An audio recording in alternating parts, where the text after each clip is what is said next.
एकतरी चूक दाखवून द्या, मंत्रिपदासहित राजीनामा देईन असं म्हटलंय भरत गोगावलेंनी। रायगडच्या पालकमंत्रीपदावरून गोगावलेंनी तटकरेंना आव्हान दिलंय।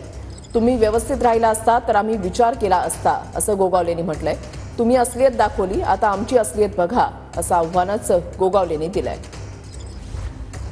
आम्ही आज आव्हान देतो, जर आमच्या हातून जर एक जरी चूक झाली असली खासदारकीच्या वेळेला, आज माझ्या या लाडक्या बहिणींच्या समोर सांगतो, मंत्री पदासहित जर राजीनामा नाही दिला तर दोन बापाचा हा माझा चॅलेंज आहे। आमचा त्यांनी सांगितलेत ना, आमच्या चुका त्यांनी दाखवून द्यावी एक तरी चूक। आमचा दावा आहे, आम्ही असं काही मागत नाही। तुम्ही जर व्यवस्थित राहिला असता तर आम्ही त्याचा पण विचार केला असता, ह्यानेच आम्हाला समजवलं असतं। परंतु तुम्ही जी काही तुमची आता असलियत दाखवली, आता शेट्टी सांगितलंय, आता आमची असलियत काय ती बघा।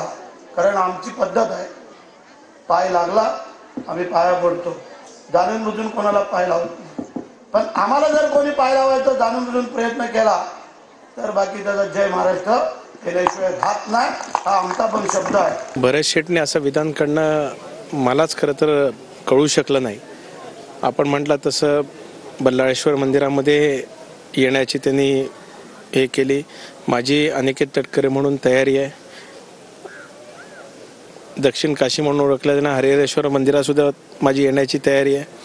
महाडला यायचं असेल तर वीरेश्वर मंदिरात येण्याची तयारी आहे। अलिबागला यायचं असेल तर कणकेश्वर मंदिरात येण्याची माझी तयारी आहे। ज्या माणसासाठी आम्ही रक्ताचं पाणी केलं, तन मन धन आम्ही सर्वस्वपणाला लावून या महाराष्ट्रात एकमेव सीट निवडून आणण्याचं काम हे आम्ही मंडळींनी केलं।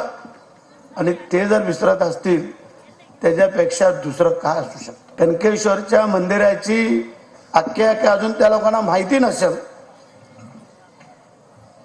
तर तशी जर तयारी असेल तर महेंद्र शेठ, राजाभाऊ आणि महेश, आमची तयारी आहे।